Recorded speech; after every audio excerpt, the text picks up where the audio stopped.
Hola a todos, bienvenidos a Cardio TV. Vamos a hablar de una sesión que fue muy interesante, de preguntas al experto, ¿no? Sobre el código ECMO y el código TEP, ¿no? Para ver qué papel tiene el intervencionismo en el crítico cardiovascular. Y me acompañan Belén Cid, del Hospital Clínico Universitario de Santiago, y Laura Rodríguez Sotelo, del Hospital Santa Creu i Sant Pau de Barcelona. Y nada, un placer teneros aquí. Yo creo que primero de todo vamos a centrar el tema. Esto de código ECMO y código TEP. Bueno, como todos sabemos, el shock cardiogénico y el TEP de alto riesgo pues, tienen una alta morbimortalidad a pesar de la revascularización, de los avances tecnológicos y realmente se ha visto en los últimos años que en determinados estudios y registros que cuando estos pacientes se atienden en una red asistencial con protocolos estructurados, con equipos multidisciplinares, pues los resultados son mucho mejores. Esto es lo que denominamos pues, código shock o código ECMO y código TEP. Lo que pasa es que esto supone un reto asistencial muy importante y por eso desde la Asociación de Críticos y Cardiopatía Isquémica y Cardiología Intervencionista pues, nos planteamos esta sesión, que es de preguntas abiertas al experto, pues, como un foro de discusión y de que podemos plantear nuestras dudas y compartir nuestras experiencias, ¿no? Creo que es muy importante centrar este tema y establecerlo de una forma pues, coordinada. Yo creo que esto un poco también suena al código infarto, ¿no? Pero al final son redes, ¿no? Y estas redes, ¿cómo se establecen? ¿Cómo se derivan los pacientes? ¿Tienen que ir directamente a un sitio concreto? ¿Cómo funcionarían? Bueno, yo creo que, como muy bien has dicho, el código infarto es un referente, ¿no? La creación del código infarto hace unos años en unidades de hemodinámica 24/7 ha revolucionado la cardiología. Entonces, todo lo que podamos aprender de estas redes asistenciales es bienvenido.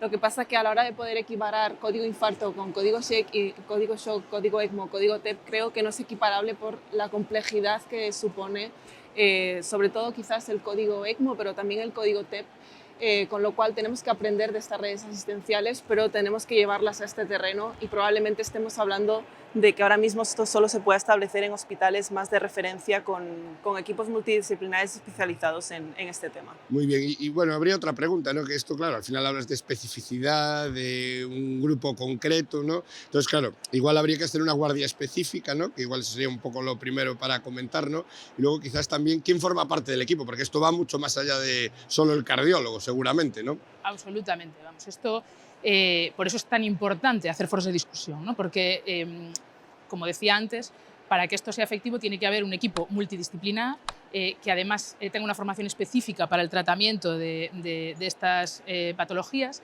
Hay un consenso español que se ha publicado en REC donde establece un poco, por ejemplo, en el código SHOC o en el código ECMO, quién debe formar parte y deben estar incluidos pues, el personal médico y de enfermería desde las urgencias extrahospitalarias y hospitalarias a pues bueno, todos los implicados en el tratamiento del paciente crítico, tanto médicos como enfermeras, las responsables de insuficiencia cardíaca avanzada, de imagen y en cirugía cardíaca y cardiología intervencionista, ¿no? Creo que tenemos que trabajar en conjunto. Se van a tratar en la sesión de esta tarde pues, diferentes temas o diferentes puntos, ¿no? Porque cada uno tiene un papel concreto. Por ejemplo, uno de los puntos conflictivos, ¿quién tiene que canular al paciente? Pues en el caso del ECMO, ¿no?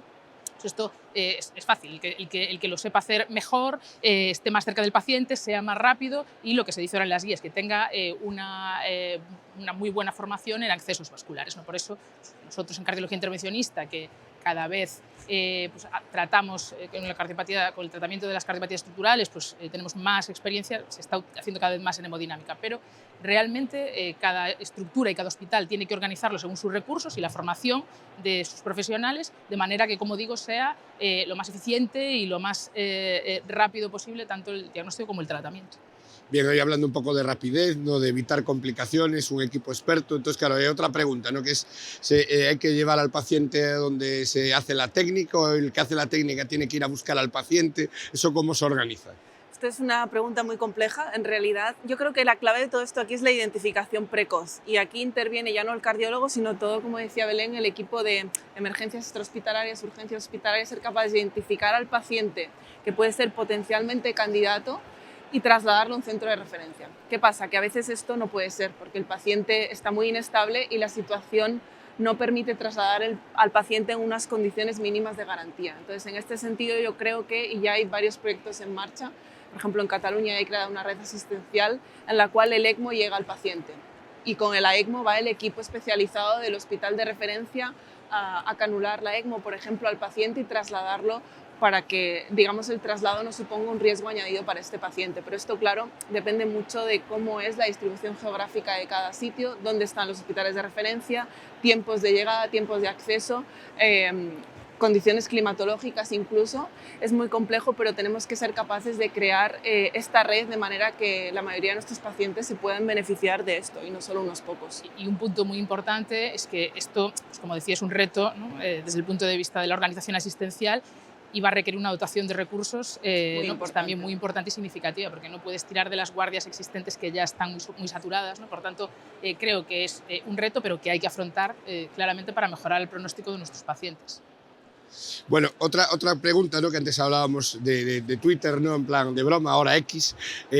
Yo ayer leí un tuit, ¿no? Que va un poco a la luz del ECL-SHOCK, ¿no? Que es como en plan ponía el shock cardiogénico, una historia de desesperación, ¿no? Totalmente. Entonces, claro, ¿esto cómo se organizan? Porque estos ensayos clínicos, el resultado suele ser poco satisfactorio para los dispositivos, son malos pacientes, se organizan mal los trials. ¿Cómo podemos...? Porque claro, la evidencia está ahí, es la información que tenemos.